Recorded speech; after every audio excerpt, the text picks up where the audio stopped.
Isang malaking balita ang pinasabog ng Crown Prince ng Saudi. Ang aming tunay na kaalyado ay hindi Amerika, kundi ang Pilipinas. Nayanig ang Amerika. Agad na tumawag si Trump sa telepono upang magprotesta. Nagbanta ang Japan na aatrasin ang kanilang $38 bilyong na pamumuhunan. Nagpatawag ng emergency diplomatic meeting ang China, habang ang Britanya at Pransya ay hindi man lang makapaglabas ng pahayag, ngunit ang pinakanabigla sa lahat ay ang Amerika. Ano ang dahilan sa likod ng pagpili sa Pilipinas kaysa sa pinakamakapangyarihang bansa sa mundo? Ngayon, ilalabas ko ang nakakagulat na kuwento sa likod nito. Bago magsimula, mangyaring suportahan ang Pilipinas sa pamamagitan ng pag-subscribe, pag-like at pag-iwan ng komento ng mabuhay ang Pilipinas. Ilang araw ang nakalipas sa napakalaking press center ng Royal Palace sa Riyadh, Saudi Arabia. 3,200 mamamahayag mula sa 78 bansa sa buong mundo ang siksikan, halos hindi makahinga sa pananabik. Ang mga kilalang anchor mula sa mga global media outlets tulad ng CNN, BBC, Al Jazeera at NHK ay mahigpit na hawak ang kanilang mga mikropono para sa live broadcast, bakas sa kanilang mga mukha ang tensyon. Pansamantalang huminto ang mga ticker sa New York Stock Exchange.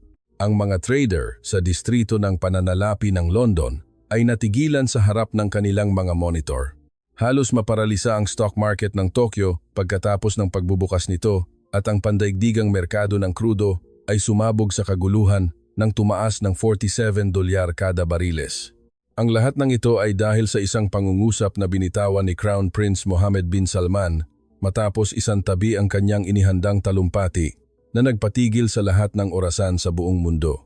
Ang nag-iisang kaalyado na pinili ng kaharian ng Saudi Arabia kung saan nakasalalay ang kapalaran ng aming bansa ay hindi ang Amerika, China o Japan. Ito ay ang Republika ng Pilipinas. Ang Pilipinas ay aming kapatid sa dugo. Sabay-sabay na tumayo ang 3,200 mamamahayag. Ang mga flash ng kamera ay sumabog na parang mga bomba. Ang senior correspondent ng CNN ay nabitawan ang kanyang mikropono sa gitna ng live broadcast. Inalis ng isang reporter ng NHK mula sa Japan ang kanyang earpiece at tulalang tiningnan ang kanyang katabi. Sa sandaling iyon, sa Washington, nagpatawag ng emergency briefing ang tagapagsalita ng State Department. Sa Tokyo, umilaw ang mga emergency lights sa Ministry of Foreign Affairs.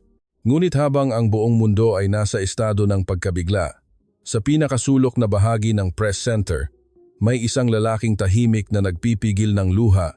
Ang kanyang mga kamao ay mahigpit na nakakuyom. Ang lalaking iyon ay ako.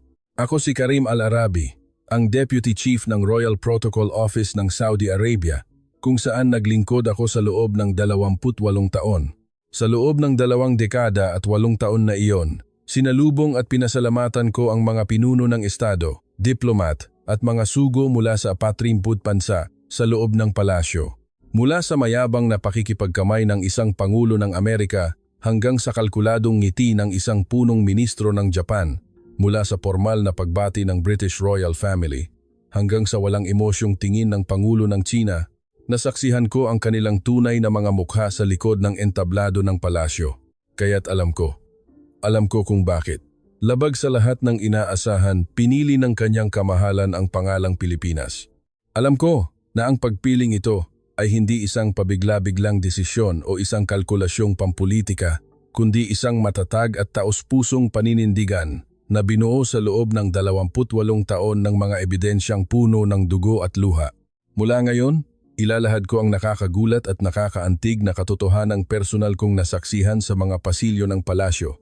Kapag narinig ninyo ang kuwentong ito hanggang sa dulo, lubos ninyong mauunawaan kung bakit nayanig ang Amerika, ang pinakamakapangyarihang bansa sa mundo, kung bakit ang tuso na Japan ay pinalayas ng hindi nakukuha ang kanilang $38 bilyong at kung gaano kadakila at kahanga-hanga ang bansang Pilipinas. Unang tumapak ako sa Royal Protocol Office noong ako ay isang 26 taong gulang na kabataang puno ng sigasig. Ang Protocol Office ay ang puso ng marangyang palasyo, ngunit ito rin ang pinakamalupit na lipunang may herarkiya sa mundo. Mayroon kaming isang hindi opisyal ngunit ganap na tuntunin, ang listahan ng ranggo ng mga bansa. Hindi lamang ito isang simpleng protokol. Ito ang konstitusyon ng palasyo na nagdidikta kung anong oras sa schedule ng Crown Prince ang ilalaan sa isang embahador, ilang sentimetro ang pagitan ng mga upuan sa meeting room, at kung aling siko ang mas malapit sa kanyang kamahalan sa hapagkainan. Ang numero 1, siyempre, ay ang Amerika. Bilang isang kaalyado sa militar na bumubuo sa 73% ng kabuuang importasyon ng armas ng Saudi, kapag humiling ng pulong ang embahador ng Amerika, nililinis ang schedule ng Crown Prince sa loob ng 48 oras. Isang 90 metrong pulang karpet ang inilalatag mula sa pangunahing tarangkahan hanggang sa silid pulungan. Pangalawa ang Britanya. Bilang isang matagal ng kasosyo mula pa sa simula ng industriya ng langis, ang embahador ng Britanya ay may access sa isang eksklusibong lounge sa kanlurang bahagi ng palasyo anumang oras. Pangatlo ang Pransya, pang-apat ang Alemanya, at pang-lima ang Japan. Dahil sa laki ng ekonomiya at lakas ng teknolohiya, ang Japan ang tanging bansang Asyano sa top 5. Kapag dumating ang embahador ng Japan sa palasyo, 2 protocol officer ang nagbubukas ng pinto ng kanyang sasakyan at inihahain ang Arabica coffee at datiles sa isang pilak na bandeha. At ang Pilipinas? Aaminin ko ng tapat. Ang Pilipinas ay nasa ika-17 na pwesto sa pagitan ng Thailand at Malaysia. Ang protocol assignment ay isang baguhan lamang. Ang silid pulungan ay ang pinakamaliit na silid sa pinakadulong silangang bahagi ng palasyo. Ang pulang karpet ay 15 metro lamang. Sa mga araw na bumibisita ang embahador ng Pilipinas, ang mga staff ng protocol office ay hayagang nagbubuntong hininga. Pilipinas na naman. Ano pa ba ang maibibigay nila sa atin bukod sa langis? Ganoon din ang pag-iisip ko. Ang Pilipinas ay isang mabuting customer. Bumibili ng langis na nagkakahalaga ng 35 bilyong dolyar bawat taon. Ngunit iyon lang. Ang isang customer ay isang customer lamang, hindi isang kapatid. Ngunit may isang insidente na unang nagpatibag sa matibay na hierarkiyang ito sa aking isipan. Iyon ang araw na tumapak sa palasyo ang isang espesyal na sugo ng US State Department na nagngangalang Richard Hunter. Noon ay maagang tag-init. Ang tensyon sa pagitan ng Iran at Saudi Arabia ay tumitindi at nagpadala ang Amerika ng 2 karagdagang aircraft carrier sa gitnang silangan. Nagpadala ang Washington ng isang napaka-agresibong sugo upang hilingin ang pagtaas ng produksyon ng langis ng Saudi at pagpapalawak ng kanilang base militar. Si Richard Hunter ay isang matangkad na 60 anyos na diplomat, may taas na 180 centimeters, nakasuot ng Italian-made suit, at ang kanyang kulay pilak na buhok ay nakasuklay pa atras.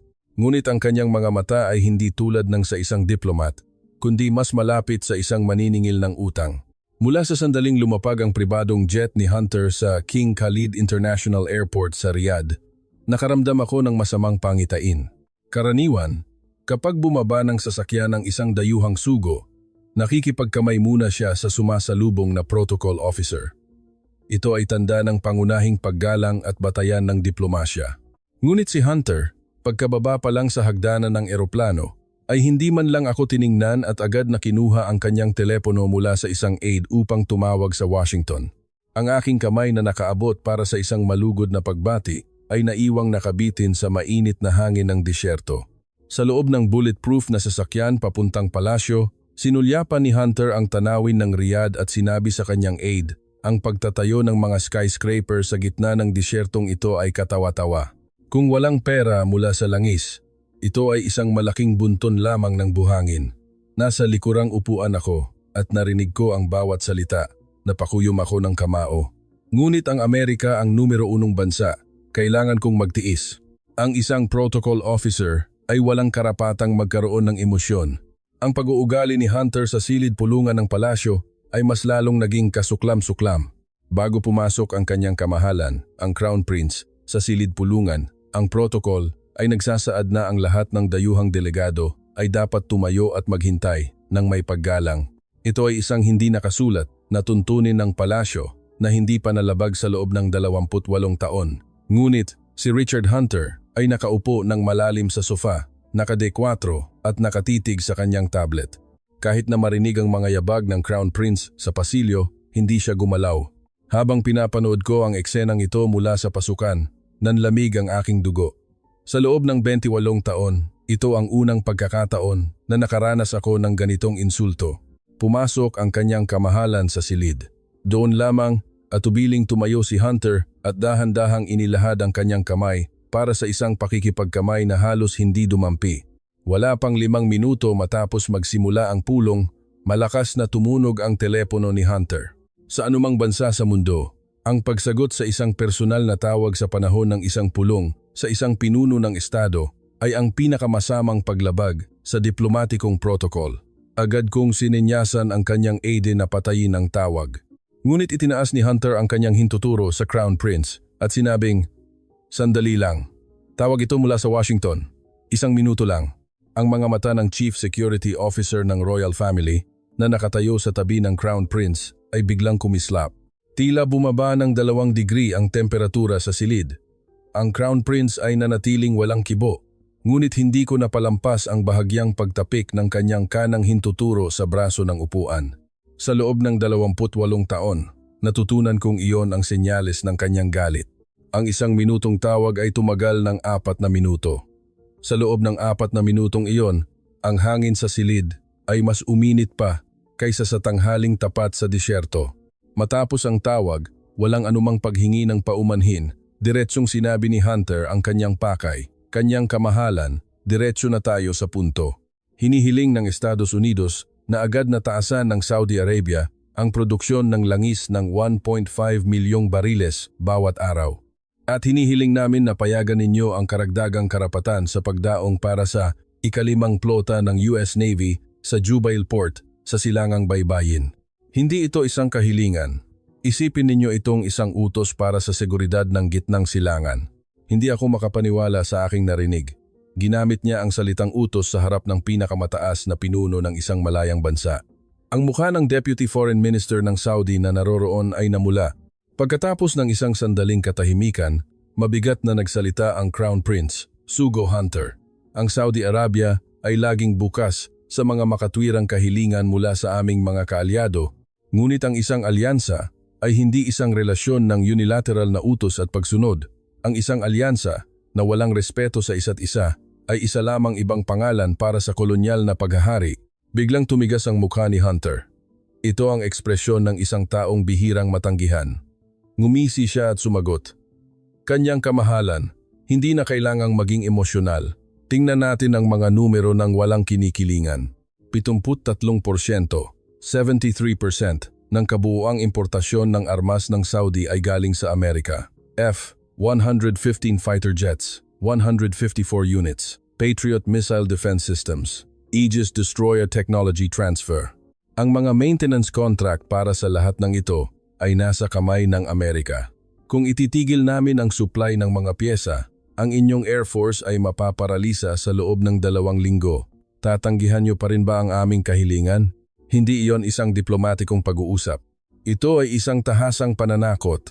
Ang mga mukha ng mga opisyal ng Saudi na naroroon ay napuno ng kahihiyan. Ngunit walang sinuman ang makapagsalita. Ang 73% na numerong binanggit ni Hunter ay isang hindi maikakailang katotohanan. Pagkatapos ng pulong, habang papalabas si Hunter sa silid, nagngalit ang aking mga ngipin habang pinagmamasdan ko ang kanyang likuran. Ang tunog ng kanyang sapatos sa marmol na sahig ng palasyo ay parang mga yabag na yumuyurak sa dangal ng Saudi. Nang gabing iyon, nag-isip ako. Ito ba ang tunay na mukha ng numero 1 kaalyado? Ang pag-aasal na ito, na ginagamit ang 73% na pag-asa sa armas bilang sandata upang tratuhin ang isang malayang bansa na parang isang alipin, matatawag pa ba itong isang alyansa? Ngunit sa kabila ng galit at pagkabigo, pilit kong hindi tinanggap ang katotohanan. Kung hindi ang Amerika, sino ang magpoprotekta sa atin? Naisip ko, mayroon pa bang ibang bansa sa mundo, maliban sa mga kanluraning kapangyarihan, na maaaring maging kalasag ng Saudi? At doon nangyari. Eksaktong 2 araw matapos umalis si Hunter sa palasyo. Habang tinitingnan ko ang schedule sa protocol office, napakunot ang aking noo sa pangalan ng susunod na bisita. Espesyal na sugo mula sa Pilipinas. Jose Cruz, mula sa Kagawaran ng Kalakalan at Industriya. Rango, 17 na bansa. Ang protocol assignment. Isang baguhang opisyal, ang silid pulungan sa pinakadulo ng silangang bahagi. 15, metrong pulang karpet. Automatiko akong nagbuntong hininga at bumulong. Tiyak na tungkol na naman ito sa kontrata ng langis. Ngunit kinabukasan, nang salubungin ko ang sasakyan ng sugo ng Pilipinas sa palasyo, nasaksihan ko ang isang eksenang hinding-hindi ko malilimutan habang buhay. Mula sa isang itim na sedan, bumaba si Sugo Jose Cruz. Siya ay may katamtamang pangangatawan, mga 173 centimeters ang taas, nakasuot ng isang simple ngunit maayos na navy blue suit. Ibang-iba ang kanyang hitsura kumpara sa sugo ng Amerika. 2 araw na ang nakalipas na kumikinang sa kanyang Italian-made suit at pilak na cufflinks. Ngunit ang unang ginawa ni Sugo Cruz pagkababa ng sasakyan ay nagpatigil sa akin. Tumingin siya diretso sa aking mga mata.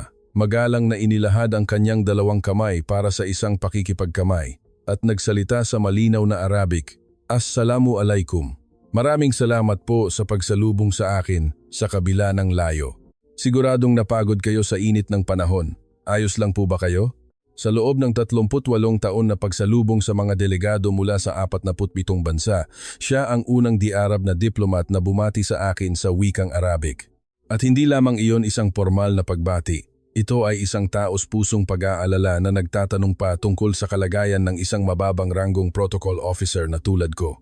Sa sandaling iyon, naramdaman kong may kumurot sa aking puso. Habang naglalakad kami mula sa pangunahing tarangkahan patungo sa silid pulungan, yumuko si Sugo Cruz upang batiin ang bawat isang guwardiya na nakatayo sa magkabilang panig ng pasilyo. Ang mga guwardiya ay nagkatinginan sa pagkalito. Karamihan sa mga dayuhang delegado ay tinatrato sila na parang mga poste. 2 araw lang ang nakalipas, dumaan lang si Sugo Hunter nang hindi man lang lumingon sa guwardiyang nagbukas ng pinto para sa kanya. Pagpasok sa silid pulungan, habang naghihintay sa Crown Prince, magalang na tinanggap ni Sugo Cruz ang Arabica coffee na inialok ko gamit ang 2 kamay. Pagkatapos ng isang higop, sinabi niya, "Napakasarap ng aroma.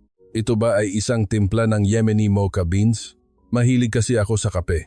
Muli akong nagulat. Sa loob ng 28 taon, wala ni isang dayuhang delegado ang nakahula sa pinagmulan ng kape na inihahain namin. Karamihan ay formal lamang na humihigop at pagkatapos ay isinasantabi ito. Ang taong ito ay tunay na ninanamnam ang lasa ng kape. Isang sandali iyon kung saan naramdaman ko ang kanyang tunay na interes sa aming kultura. Ngunit pinigilan ko ang aking sarili. Ang kabaitan lamang ay hindi nagbabago ng ranggo, sabi ko sa sarili ko. Sa harap ng kapangyarihan ng isang Patriot missile mula sa Amerika, ang kaalaman tungkol sa pinagmulan ng Arabica coffee ay walang halaga. Kaya't pilit kong isiniksik ang Pilipinas sa kahon ng Rango 17 at sinubukang balewalain ang mga nangyari sa araw na iyon. Ngunit hindi ko alam, ang tadhana ay naghahanda na ng isang malaking pagsubok na ganap na wawasak sa listahan ng Rango na matibay kong pinanghahawakan. Pagkalipas lamang ng 3 buwan, nang sumiklab ang isang teribleng digmaan na nagbabantang lamunin ang buong gitnang silangan, ang tunay na mukha ng numero 1 Amerika, numero 5 Japan, at numero 11 na Pilipinas ay malupit at malinaw na nalantad. Ang katotohanan iyon ay sapat na upang wasakin ang aking mga paniniwala sa buong buhay ko at ito ang naging mitsa na humantong sa makasaysayang desisyon ng Crown Prince. 3 buwan ang lumipas at ang pinakamasama kong bangungot ay naging katotohanan. Isang drone na pag-aari ng Iranian Revolutionary Guard Corps ang sabay-sabay na tumama sa 3 pasilidad ng langis ng Aramco sa silangang baybayin ng Saudi. Alas 3 ng madaling araw, umilaw ang mga emergency lights sa underground situation room ng Riyadh Palace at nag-utos ang Crown Prince ng isang emergency summons. Ang produksyon ng 7 milyong bariles ng langis, kalahati ng araw-araw na output ng Saudi, ay biglang natigil. Ang mga presyo ng langis sa buong mundo ay tumaas ng $67 kada bariles na nagdulot ng takot sa pandaigdigang ekonomiya. Ngunit mas masahol pa kaysa sa pinsala sa mga pasilidad ng langis ang mga sumunod na pangyayari. Nang magbanta ang Iran ng karagdagang pagganti at nagpahiwatig ng posibleng pagsasara ng Strait of Hormuz, kumalat ang takot sa isang malawakang digmaan sa buong gitnang silangan. Umalingaw-ngaw ang mga air raid siren sa Riyadh at nagmamadaling pumunta ang mga mamamayan sa mga grocery store upang mag-imbak ng tubig at pagkain. Napuno ang mga screen ng telebisyon ng mga imahe ng mga ina na mahigpit na yakap ang kanilang mga anak, ang takot ay bakas sa kanilang mga mata. At sa sandaling iyon, sa situation room ng protocol office, nasaksihan ko ang isang bagay na hindi ko mapaniwalaan. Sa loob lamang ng 4 na oras pagkatapos ng pag-atake, sinimulan ng Embahada ng Britanya ang emergency evacuation ng kanilang mga mamamayan. Ang Britanya, ang numero 2 sa ranggo, ang aming 100 taong kaalyado mula pa sa simula ng industriya ng langis, ang unang nag-impake ng kanilang mga gamit. Isang tawag lamang ang iniwan ng embahador ng Britanya sa palasyo. Alinsunod sa mga utos mula sa aming gobyerno, inililipat namin ang lahat ng personnel ng embahada sa Bahrain. Babalik kami kapag naging stable na ang sitwasyon. Nanginginig ang kamay ng opisyal ng Foreign Ministry na sumagot sa tawag. Ang 100 taong alyansa ay naglaho sa loob ng 4 na oras. 6 na oras ang lumipas, ang embahada ng Pransya ay lumikas. 9 na oras ang lumipas, nagsara ang embahada ng Alemanya. Ang mga bansang nasa ranggo 3 at 4 ay sunod-sunod na umalis na parabang nag-usap-usap. Ngunit ang pinakamasakit na pagtataksil ay nagmula sa numero 1. 12 oras pagkatapos ng pag-atake, isang opisyal na abiso ang dumating mula sa Embahada ng Amerika. Nakasaad dito, alinsunod sa direktiba ng US Department of State, ang Embahada ng Estados Unidos sa Riyadh ay maglilikas ng lahat ng non-essential personnel at ililipat ang mga natitirang tauhan sa emergency alert status. Ang lahat ng serbisyo sa visa at konsulado ay agad na sinuspinde. Ang kaligtasan ng mga mamamayan ng Amerika ang aming pangunahing prioridad at ipinapaalam namin na ang Estados Unidos ay walang obligasyong tiyakin ang kaligtasan ng mga lokal na empleyado ng Saudi. Binasa ko ang dokumento ng 3 beses. Nanlabo ang aking paningin. Walang obligasyong tiyakin ang kaligtasan ng mga lokal na empleyado ng Saudi. Ang isang linyang iyon ay tumusok sa aking puso na parang isang punyal. Mayroong 340 na empleyadong Saudi na tapat na naglingkod sa Embahada ng Amerika sa loob ng mahigit 20 taon. Sa likod nila ay ang kani-kanilang mga pamilya. Itinapon ng Amerika ang buhay ng 340 na taong iyon sa pamamagitan ng isang linyang abiso. At doon nangyari. Nakipag-ugnayan si Richard Hunter sa palasyo para humingi ng escort para sa convoy ng paglikas ng embahada. Humiling siya ng 8 bulletproof na sasakyan at mga tauhan ng militar mula sa palasyo. Ang kapal ng mukha, humihingi ng aming mga yaman militar habang sila mismo ay tumatakas. Sinabi ni Hunter sa telepono, "Karim, bilisan mo. Nasa panganib ang aming mga mamamayan. Hayaan ninyong ang inyong foreign ministry ang mag-asikaso sa problema ng mga empleyadong Saudi mamaya. Hayaan ninyong ang inyong foreign ministry ang mag-asikaso." Sa mga salitang iyon, naramdaman kong nawalan ng dugo ang aking mga kamay na may hawak ng telepono. Naalala ko ang mayabang na mukha sa silid pulungan 3 buwan na ang nakalipas na ginagamit ang 73% na pag-asa sa armas upang takutin kami. Ngayon, ang parehong taong iyon ay tinatawag ako sa aking unang pangalan na nagmamakaawa para sa tulong. Ngunit kahit sa kanyang bibig na humihingi ng tulong, wala siyang pakialam sa buhay ng aming mga empleyadong Saudi. 2 araw na ang lumipas mula nang magsimula ang pag-atake. Ang distrito ng mga embahada sa Al-Aqil Street sa Riyadh ay naging isang ghost town. Kahit sa araw, patay ang mga ilaw sa kalye.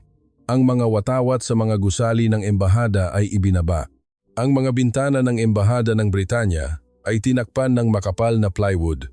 Ang pangunahing tarangkahan ng embahada ng Pransya ay hinarangan ng mga bakal na barikada.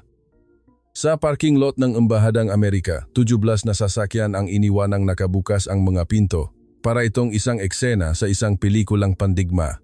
Ngunit sa gitna ng ghost town na iyon, may isang gusali na maliwanag na nagniningning, ang Embahada ng Pilipinas. Hindi ako makapaniwala sa nakikita ko. Ang bansang nasa ranggo 17 na may isang baguhang protocol officer at 15-metrong pulang karpet ay nananatiling bukas at may ilaw sa gitna ng impyernong iyon kung saan tumakas na ang Amerika, Britanya, Pransya at Alemanya. At ang watawat ng Pilipinas ay buong pagmamalaking iwinawagayway sa harap ng embahada. Ang impormasyong nakumpirma namin sa pamamagitan ng intelligence ng palasyo ay mas nakakagulat. Ang embahador ng Pilipinas, si Imelda Santiago, ay nakatanggap ng rekomendasyon mula sa kanyang gobyerno na lumikas, ngunit tahasan niya itong tinanggihan. Ang kanyang tugon sa kagawaran ng ugnayang panlabas sa Maynila ay naharang ng aming intelligence at ang nilalaman nito ay sapat na upang mapigil ang aming hininga.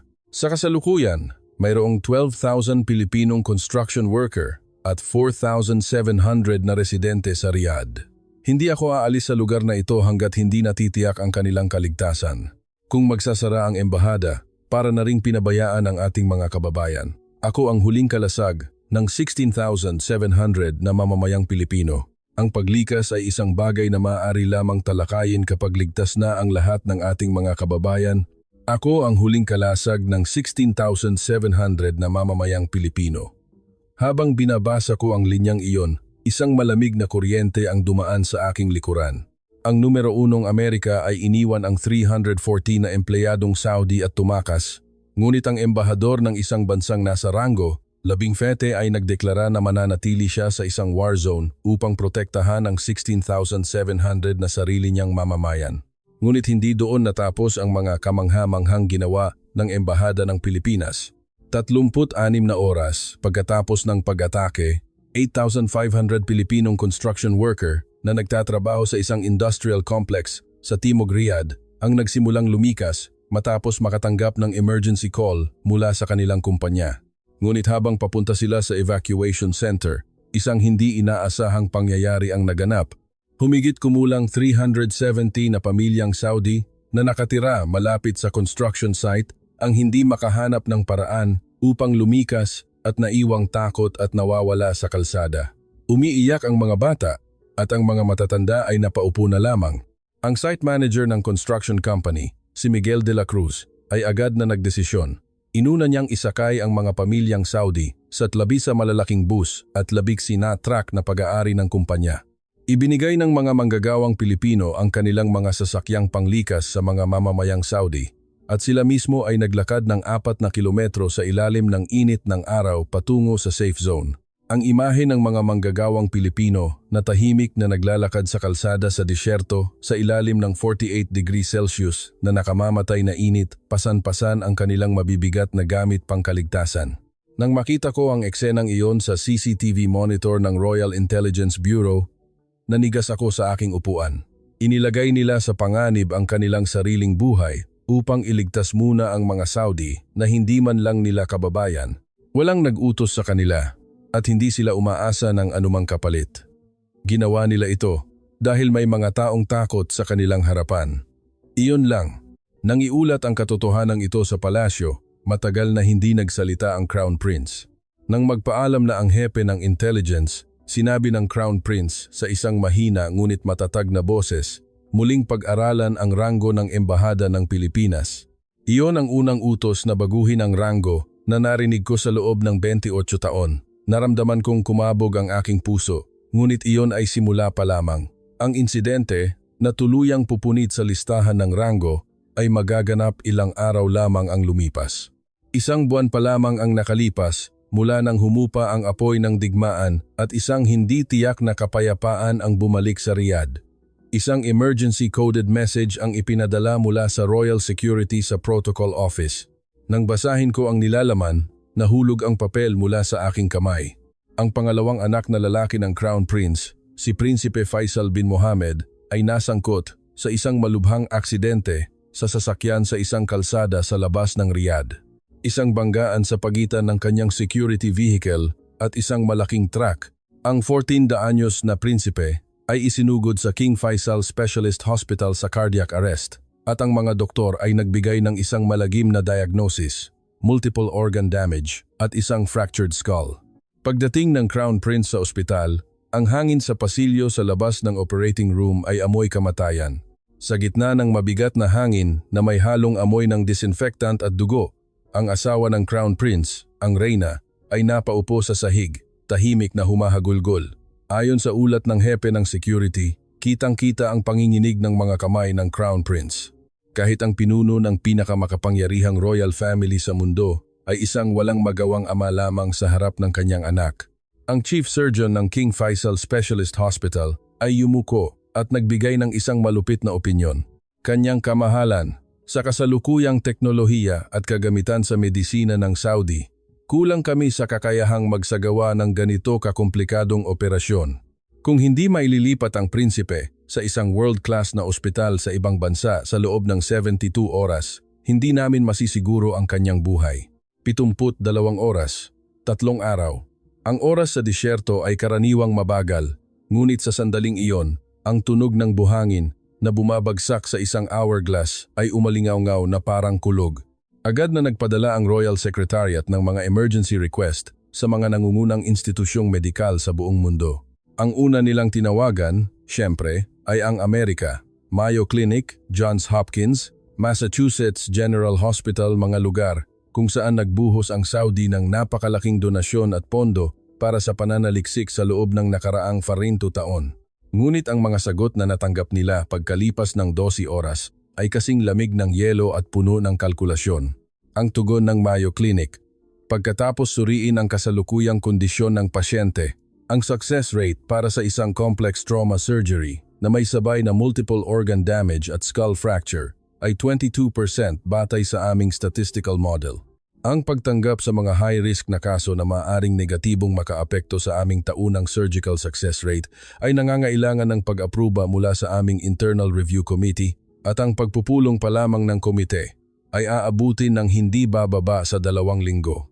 Negatibong makaapekto sa aming surgical success rate, ang buhay ng isang 14 anyos na batang nag-aagaw buhay ay itinuturing na isang potensyal na bawas sa scorecard ng ospital kaya't mahirap itong tanggapin. Habang binabasa ko ang sagot na iyon, kailangan kong pigilan ang aking galit. Ang sagot ng Johns Hopkins ay hindi naiiba.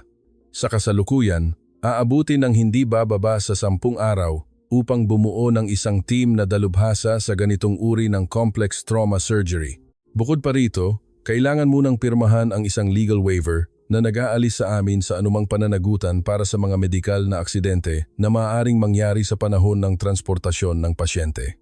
Ang Heidelberg University Hospital sa Alemanya ay mas prangka pa. Ang aming kwota para sa pagtanggap ng mga dayuhang pasyente para sa kasalukuyang quarter ay naabot na. Inirekomenda namin na mag-apply kayo para sa susunod na quarter. Susunod na quarter, ibig sabihin, bumalik kami pagkatapos ng 3 buwan. Sa isang bata na mamamatay kung hindi maooperahan sa loob ng 70 oras, sinasabi nilang maghintay ng 3 buwan. Ang mga kanluraning sistemang medikal na ipinagmamalaki ang kanilang sarili bilang pinakamahusay sa mundo ay abala lamang sa paggamit ng kanilang mga calculator success rates, quotas at legal waivers sa harap ng buhay ng isang 14 anyos na bata. Isang malalim na kawalan ng pag-asa ang bumalot sa palasyo. Ang mga iyak ng reyna ay umalingaw-ngaw sa mga pasilyo. Ang Crown Prince ay nakatayo lamang, nakatingin sa labas ng bintana. Ang oras ay walang awang tumatakbo. 18 oras na ang nakalipas. 54 na oras na lang ang natitira. At doon, isang batang opisyal mula sa Asian Affairs Bureau ng Foreign Ministry ang humahangos na tumakbo papasok sa palasyo.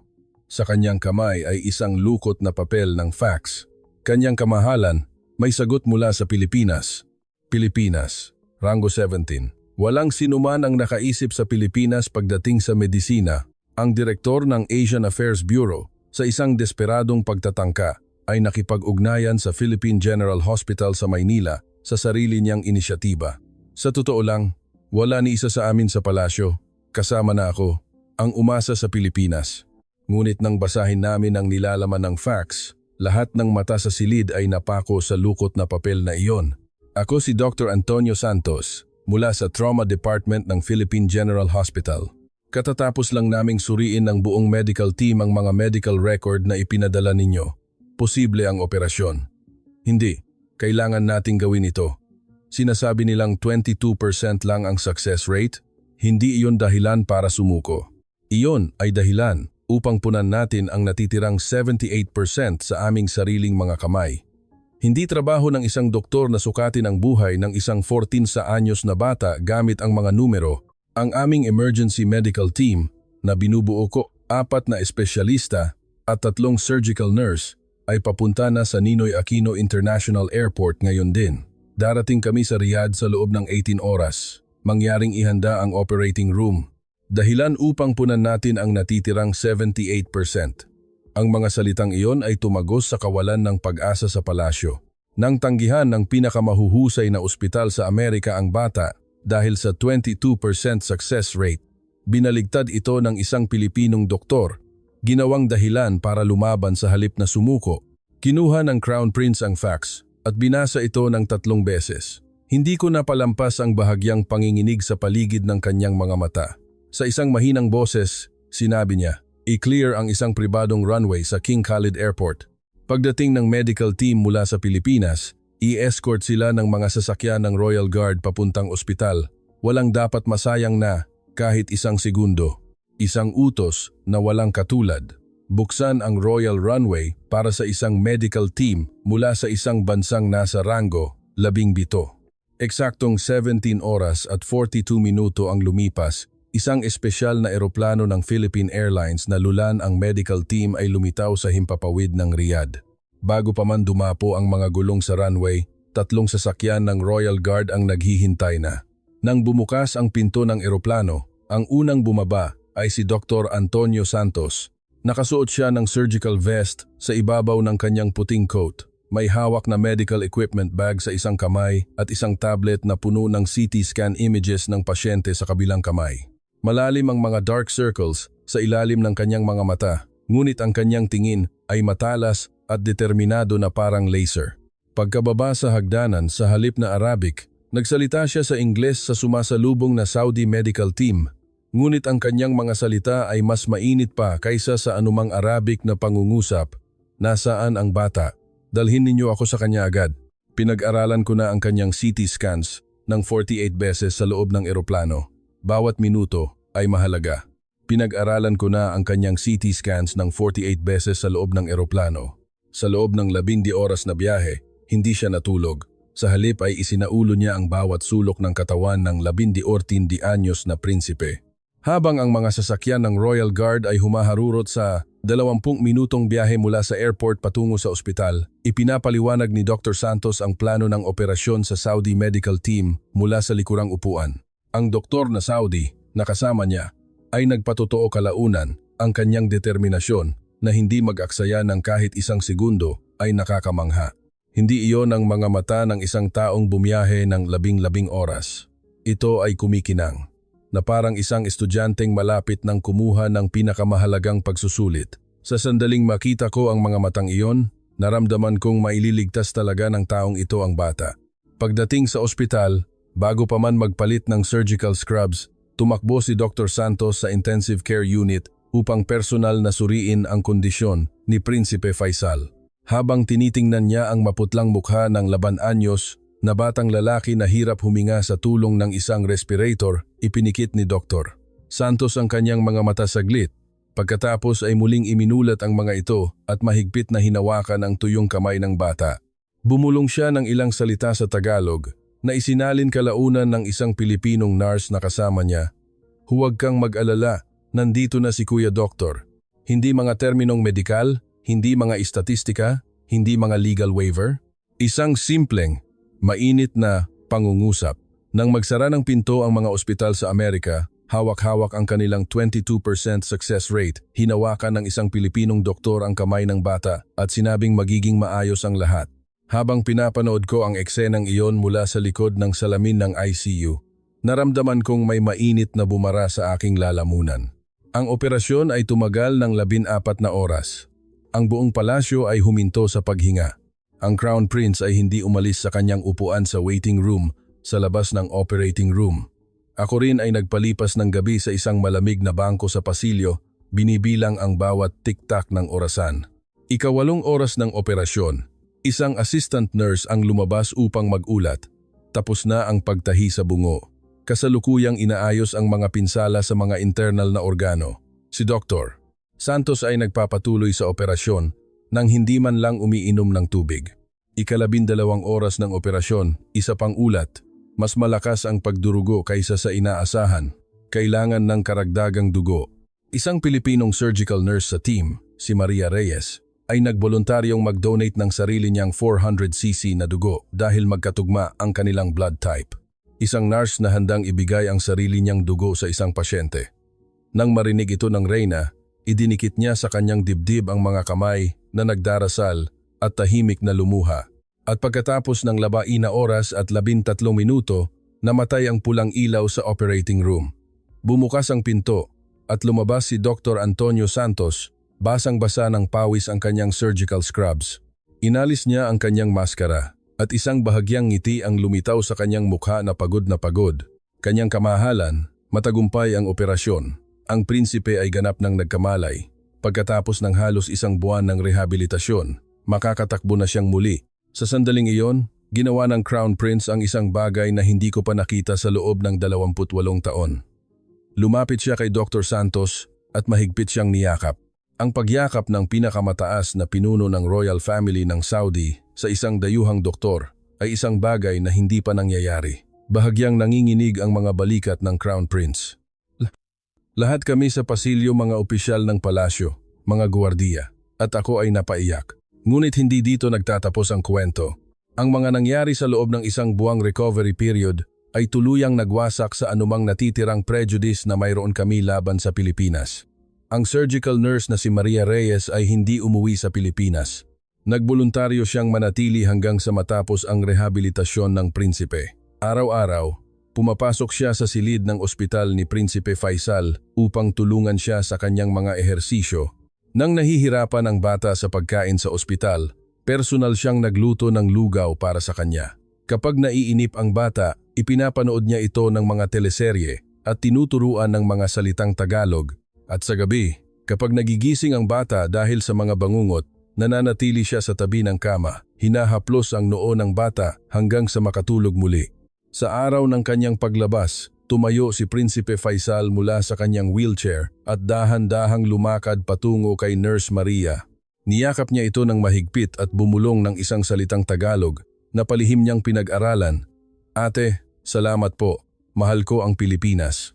Nang makita ito ng Reyna, walang tigil siyang umiyak at mahigpit na hinawakan ang mga kamay ni Nurse Maria gamit ang kanyang dalawang kamay. "Ikaw ang nagligtas sa buhay ng aking anak." Habang nabubuhay ang royal family ng Saudi, hinding-hindi namin malilimutan ang utang na loob na ito. Habang ang nakakaantig na kuwentong ito ay tahimik na kumakalat sa loob ng palasyo, ang pananaw sa Pilipinas ay nagsimulang magbago ng malaki. Ngunit ang tunay na pagsubok ay darating pa lamang. Ang damdamin at pasasalamat lamang ay hindi nagbabago sa herarkiya ng mga bansa. Upang tunay na mabaligtad ang ranggo, kailangang patunayan ng Pilipinas ang kanilang pinipili sa pinakamalupit at pinakamapanganib na larangan ng pandaigdigang politika. At ang sandali ng pagpapatunay na iyon ay nagmula sa pinakatuso at pinakawalang hiyang kalaban, ang Japan. Habang ang milagrosong paggaling ni Prinsipe Faisal ay nagdudulot ng kagalakan sa royal family, isang makapal na diplomatikong sulat ang dumating sa Riyadh mula sa Tokyo. Ang opisyal na selyo ng Ministry of Foreign Affairs ng Japan ay nakatatak dito. Nang buksan ito ng isang opisyal sa East Asian Affairs Bureau, agad siyang tumakbo sa Deputy Minister na agad namang nagulat sa palasyo. Bilang Deputy Chief of Protocol, mayroon akong karapatang suriin ang mga kopya ng lahat ng diplomatikong dokumento na dumarating sa palasyo. Nang gabing iyon, habang binabasa ko ang dokumento sa aking mesa, hindi ako makapaniwala. Ang hiling ng gobyerno ng Japan ay ito. Sa darating na pinakamalaking international sports event sa Asia, ituturing nila ang isang teritoryo ng Pilipinas bilang likas na teritoryo ng Japan sa opisyal na mapa ng kaganapan. Hinihiling nila na suportahan din ng Saudi Arabia ang pag-angkin ng Japan sa teritoryong ito sa lahat ng hinaharap na opisyal na diplomatikong dokumento at pambansang mapa. Ito ay isang katawa-tawang kahilingan, ngunit ang talagang nakakakilabot ay ang huling talata ng dokumento. Ipinapaalala namin sa inyo na ang kasalukuyang $38 bilyong na proyekto sa kooperasyong pang-ekonomiya sa pagitan ng Japan at Saudi Arabia, kabilang ang mga petrochemical plant, hydrogen energy development at automotive parts production complex ang bumubuo sa pundasyon ng ating bilateral na relasyon. Umaasa kami na ang gobyerno ng Saudi Arabia ay gagawa ng isang matalinong desisyon. Ang kahulugan sa likod ng mga salitang iyon ay malinaw. Kung susundin ninyo kami, makukuha ninyo ang $38 bilyong. Kung hindi, mawawala ito. Hindi ito isang diplomatikong sulat. Ito ay isang blackmail. 2 araw ang lumipas, si Kenichi Yamaguchi, ang senior minister sa embahada ng Japan sa Riyadh, ay humiling ng isang pulong sa palasyo. Bilang isang senior minister mula sa isang bansang nasa ranggo 5, 2 protocol officer at ang Central Conference Room ang itinalaga sa kanya. Dumalo ako sa pulong bilang kinatawan ng protocol. Si Yamaguchi ay isang lalaki sa kalagitnaan ng kanyang 50s, mga 170 cm ang taas at may suot na salamin na walang frame. Palagi siyang may ngiti sa kanyang mga labi, ngunit ito ay isang ngiti ng kalkulasyon, hindi ng kabaitan. Sa tuwing gumagalaw ang kanyang mga mata, para akong nakakarinig ng tunog ng isang abakus. Pagpasok pa lang ni Yamaguchi sa silid pulungan, yumuko siya ng 90 degrees bago umupo ng komportable at magdekwatro. Ang kanyang unang mga salita ay may lason. Deputy Minister, narinig namin na ang relasyon sa pagitan ng Pilipinas at Saudi Arabia ay lalong nagiging malapit kamakailan. Magandang bagay iyan, syempre. Ngunit tulad ng alam ninyo, malaki ang pagkakaiba ng Pilipinas sa Japan pagdating sa laki ng ekonomiya at teknolohiya. Hindi ninyo dapat hayaang madala ng emosyon ang inyong estratehikong pagpapasya. Madala ng emosyon. Sa mga salitang iyon, biglang tumaas ang aking presyon. Kung ang pagligtas sa buhay ng isang prinsipe ay emosyon, kung ang pagpapanatiling bukas ng ilaw ng embahada sa gitna ng digmaan ay emosyon, kung ang pagpapauna sa mga mamamayang Saudi sa 48 degree na init ng disyerto ay emosyon, oo, emosyon nga iyon. Ngunit ito ay isang emosyon na 1,000 beses na mas mahalaga kaysa sa 38 bilyong dolyar na calculator. Kinuha ni Yamaguchi ang kanyang tablet at ipinakita ang screen.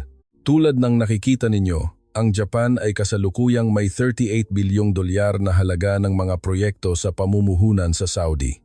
Isang 12 bilyong dolyar na petrochemical plant, isang 9.5 bilyong dolyar na joint venture sa hydrogen energy, isang 8.7 bilyong dolyar na automotive parts production complex, at isang 7.8 bilyong dolyar na teknolohiya sa smart agriculture.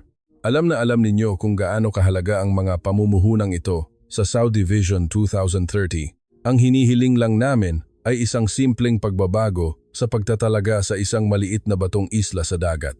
Hindi na kailangang timbangin pa kung alin ang mas mabigat, ang 38 bilyong dolyar o isang maliit na batong isla. Isang maliit na batong isla. Tinawag ni Yamaguchi ang sagradong teritoryo ng isang bansa na isang maliit na batong isla. Nagngalit ang aking mga ngipin. Hindi ba niya alam kung gaano kawalang hiya ang ideya ng pagbili ng teritoryo ng isang bansa gamit ang pera? O alam niya ngunit wala siyang pakialam? Ngunit ang mas nakakagulat ay ang kanyang huling mga salita bago umalis. Mula sa pinto, lumingon siya. Pinanatili ang kanyang ngiti ngunit nanlalamig ang kanyang mga mata. Isa pa pala. Alam ng Tokyo na nagiging malapit ang Pilipinas at Saudi.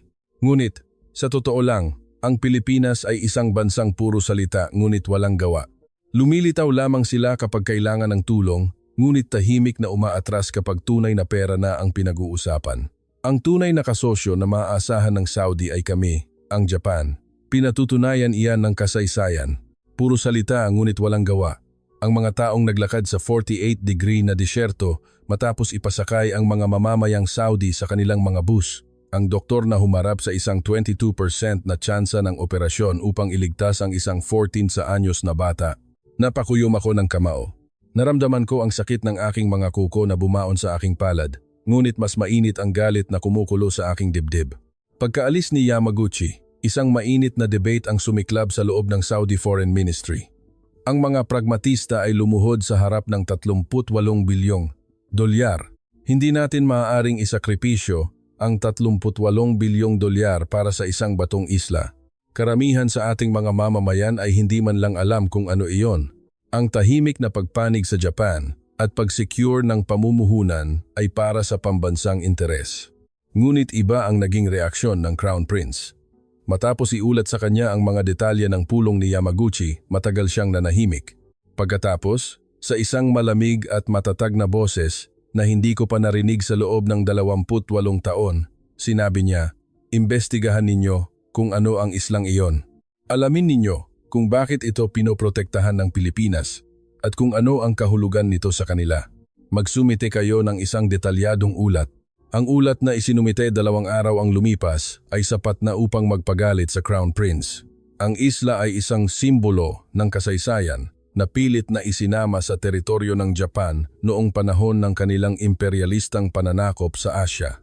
Ang pag-agaw ng isang makapangyarihang bansa sa lupain ng isang mas mahinang bansa, ito ay eksaktong kapareho ng problema sa Palestine. Matapos basahin ang ulat, ang desisyon ng Crown Prince ay maitatala magpakailanman sa kasaysayan ng diplomasya ng Saudi. Ano ang halaga ng $38 bilyong? Walang halaga ang pakikipag-ugnayan sa mga taong naniniwalang mabibili ng pera ang katarungan sa kasaysayan. Hindi maaaring pumanig ang Saudi Arabia sa imperialismong umaagaw sa teritoryo ng mas mahihinang bansa. Tanggihan ang lahat ng kahilingan ng Japan at isulat sa opisyal na dokumento na ang islang iyon ay malinaw na teritoryo ng Pilipinas. Nanginginig ang aking mga kamay habang isinusulat ko ang utos. Ang desisyon na isakripisyo ang $38 bilyong ay maaaring ituring na isang kabaliwan, ngunit walang bakas ng pag-aalinlangan sa mga mata ng Crown Prince. Ipinakita niya sa amin na ang paggamit ng calculator sa harap ng prinsipyo ay gawin ng isang alipin at ang pagbabayad ng presyo upang ipagtanggol ang prinsipyo ay katangian ng isang hari. Nayanig ang Ministry of Foreign Affairs ng Japan. Agad na nag-ulat si Yamaguchi sa Tokyo at opisyal na nagbanta ang gobyerno ng Japan na ititigil ang lahat ng $38 bilyong na proyekto sa pamumuhunan. Ngunit hindi umurong ang Saudi Arabia. Ang huling nakaalam sa balitang ito ay ang Pilipinas. Nalaman lamang ni Sugo Jose Cruz sa pamamagitan ng mga diplomatikong channel na ipinusta ng Saudi ang $38 bilyong para sa kanila. Sa kanyang liham ng pasasalamat, nakasulat, "Sa ngalan ng gobyerno at mamamayan ng Pilipinas, lubos kaming nagpapasalamat sa marangal na desisyon ng Royal Family ng Saudi Arabia. Isang bagay na hindi man lang namin hiniling, ngunit ginawa ninyo para sa amin. Ang utang na loob na ito ay hindi malilimutan habang nabubuhay ang Republika ng Pilipinas. Isang bagay na hindi man lang namin hiniling." Habang binabasa ko ang linyang iyon, napagtanto ko, ang Pilipinas ay isang bansa na hindi humihingi ng sakripisyo mula sa iba para sa kanilang sariling kapakanan. Sa halip, tahimik nilang ginagawa ang kanilang makakaya, ang pagpapanatiling bukas ng ilaw ng embahada sa gitna ng digmaan. Ang pagharap sa isang 22% na tsansa, ang paglalakad sa 48-degree na disyerto, iyon ang paraan ng mga Pilipino, at ang pagiging handa na isakripisyo ang $38 bilyong para sa isang bansang tulad niyan, iyon ang sagot ng Saudi sa Pilipinas. Isang gabi, matapos ang lahat ng opisyal na gawain sa palasyo, nag-iisa akong nakaupo sa walang laman na protocol office, sinisiyasat ang mga talaan ng nakalipas na 28 taon. Sa aking mesa ay nakasalansan ang mga guestbook ng mga diplomat mula sa 47 bansa. Ang mga entry ng Amerika ay karamihan ay mga formal na pagbati na isinulat ng mabilis. Puno ito ng mga walang lamang parirala tungkol sa dakilang pagkakaibigan at alyansa. Ang mga talaan ng mga embahador ng Britanya ay may eleganteng sulat kamay, ngunit ang nilalaman ay formal din. Ang mga entry ng Japan ay karamihan ay listahan ng mga tagumpay sa kooperasyong pang-ekonomiya. Binuklat ko ang guestbook ng Embahada ng Pilipinas. Ang unang entry na isinulat 20 taon na ang nakalipas ng kanilang unang embahador ay nasa Tagalog at Arabic. Nakasulat dito, isang pagbati sa mga mamamayan ng Saudi Arabia. Ang Pilipinas ay isang maliit na bansa, ngunit ang aming puso ay malawak. Nais naming maging isang mabuting kapitbahay. Isang mabuting kapitbahay, hindi mga engranding salita tulad ng kaalyado, kasosyo o estratehikong relasyon. Isang simpleng mabuting kapitbahay. Habang binabasa ko ang simpleng pariralang iyon mula 20 taon na ang nakalipas, naramdaman kong may kumurot sa aking puso. At sinimulan kong balikan ang aking mga alaala sa loob ng 28 taon. Ang kayabangan ni Sugo Hunter ng Amerika na nakadikwatro at sumasagot ng telepono sa harap ng Crown Prince. Ang kawalang hiyaan ng paggamit ng salitang utos sa isang pinuno ng estado. Ang kalupitan ng pag-abandona sa 340 na empleyadong Saudi sa pamamagitan ng isang linyang abiso nang sumiklab ang digmaan. Ang pagtataksil ng Britanya na ipinagmamalaki ang 100 taong alyansa ngunit unang tumakas sa loob ng 4 na oras. Ang panlilinlang ng Japan na itinatago ang isang $38 bilyong na calculator sa likod ng isang ngiti.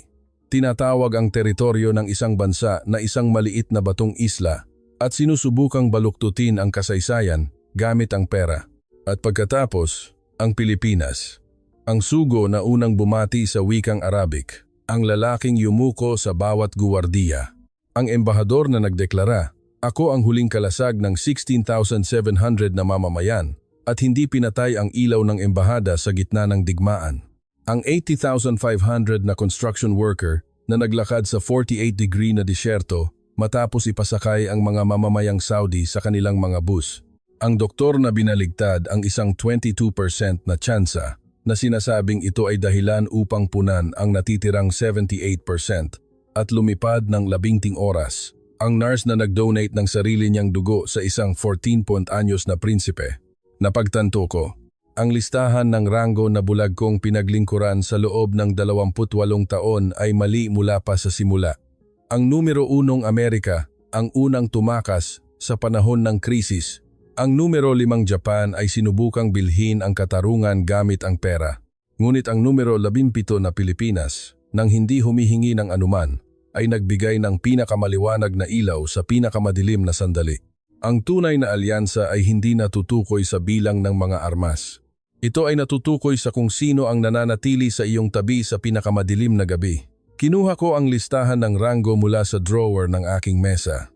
Ang makapal na pergamino na nakasulat sa gintong tinta, ang dokumento na hindi ko kailanman pinagdudahan sa loob ng 28 taon. Dahan-dahan ko itong itinupi, inilagay sa isang sobre, at isinulat ang 2 linya sa ibabaw.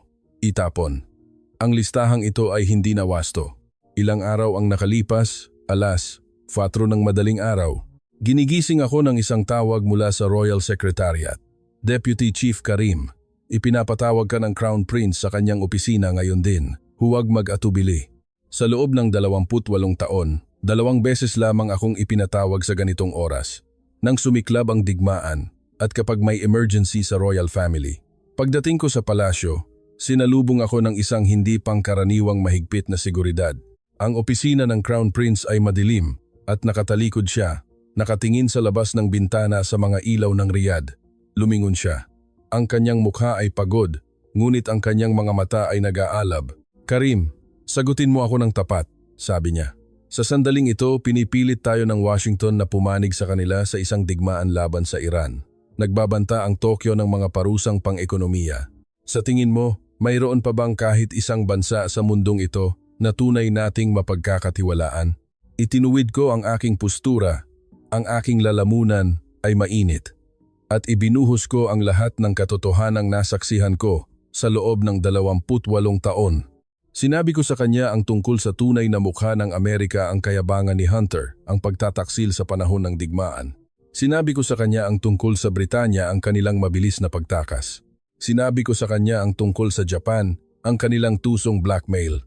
At pagkatapos, sinabi ko sa kanya ang tungkol sa tunay na mukha ng Pilipinas, ang magalang na sugo, ang matapang na embahador, ang mga walang pag-iimbot na OFW, ang magiting na doktor, ang maawaing nurse. Hindi ako mapigilan sa pagsasalita.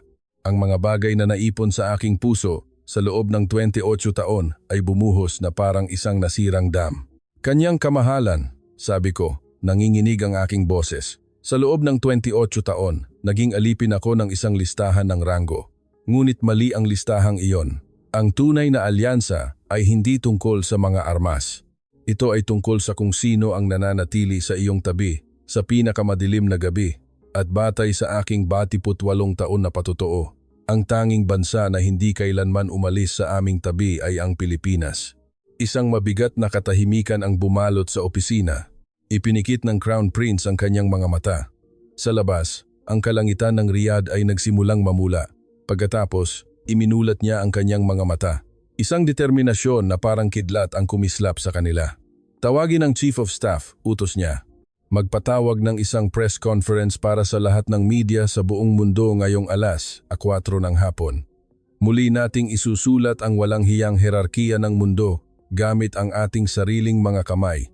Nang hapong iyon, sa press center, sa harap ng 3,200 mamamahayag at ng buong mundo, ginawa ng Crown Prince ang kanyang makasaysayang anunsyo na nabanggit ko sa simula. Matapos ang anunsyo, isang reporter ng CNN ang nagtanong, "Kanyang kamahalan, ano ang magiging epekto nito sa relasyon ninyo sa Amerika?" Sumagot ang Crown Prince, "Ang Amerika ay isang mahalagang kasosyo, ngunit iba ang kasosyo sa isang kapatid. Ang isang kasosyo ay kasama mo kapag may pakinabang. Ang isang kapatid ay nananatili sa iyong tabi kahit walang pakinabang. Kailanman ba'y ipinakita ng Amerika na sila ay isang kapatid sa amin? Pinatunayan iyan ng Pilipinas sa loob ng 28 taon. Isang reporter ng NHK mula sa Japan ang nagtanong, paano na po ang 38 bilyong dolyar na proyekto sa Japan? Sumagot ang Crown Prince, sabihin ninyo, sa bansang nag-aakalang mabibili ng pera ang katarungan. Ang dangal ng Saudi Arabia ay hindi mabibili kahit sa 38 bilyong dolyar. At muli kong pinagtitibay, sa ngalan ng Royal Family ng Saudi, na ang teritoryong pinag-aagawan ay malinaw na pag-aari ng Pilipinas. Namutla ang mukha ng reporter ng NHK. 20 minuto ang lumipas, isang emergency call ang dumating mula sa Washington. Ang Pangulo ng Amerika mismo ang tumawag. Mohammed, ano ang ginagawa mo? Sigaw niya sa telepono. Pinili mo ang Pilipinas kaysa sa pinakamakapangyarihang bansa sa mundo. Agad mong bawiin ang iyong sinabi. Hinawakan ng Crown Prince ang telepono at matapos ang isang sandaling katahimikan, sinabi niya, Ginoong Pangulo, kailanman ba'y naglakad ang Amerika para sa amin sa disyerto? Kailanman ba'y iniligtas ng Amerika ang buhay ng aming anak? Kailanman ba'y isinuko ng Amerika ang 38 bilyong dolyar upang pumanig sa amin? Ginawa ng Pilipinas ang lahat ng iyon nang hindi humihingi ng anumang kapalit. Magandang gabi. At ibinaba ng Crown Prince ang telepono. Nang gabing iyon, habang ang buong mundo ay nayayanig, nag-iisa akong nakaupo sa walang laman na press center. Sa bulsa ng aking suit ay ang walang lamang sobre ng listahan ng ranggo na itinapon ko kaninang umaga. Sa loob ng 28 taon, naniwala ako na ang haba ng pulang karpet ang sumusukat sa kadakilaan. Naniwala ako na ang bansang nagbebenta ng Patriot missiles ay mas mahalaga kaysa sa bansang nakakaalam sa pinagmulan ng Arabica Coffee.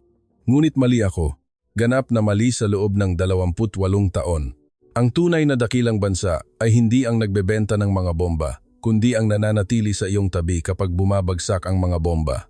Ang tunay na dakilang bansa ay hindi ang naglalabas ng isang 38 bilyong dolyar na bill, kundi ang nagsasakripisyo ng buhay para sa isang 22% na pagkakataon. Ang tunay na dakilang bansa ay hindi ang nag-uutos, kundi ang unang nagsasabi ng Assalamu alaikum. Pilipinas, Rango 17. Ngunit ngayon, alam ko na, hindi ang haba ng karpet, kundi ang lalim ng puso ang nagtatakda ng tunay na ranggo ng isang bansa. Ang Pilipinas ay numero 1 mula pa sa simula. Ako lang ang hindi nakakita nito sa loob ng 28 taon. Ang kadakilaan ng Pilipinas ay wala sa mga chart ng GDP o sa paghahambing ng lakas militar.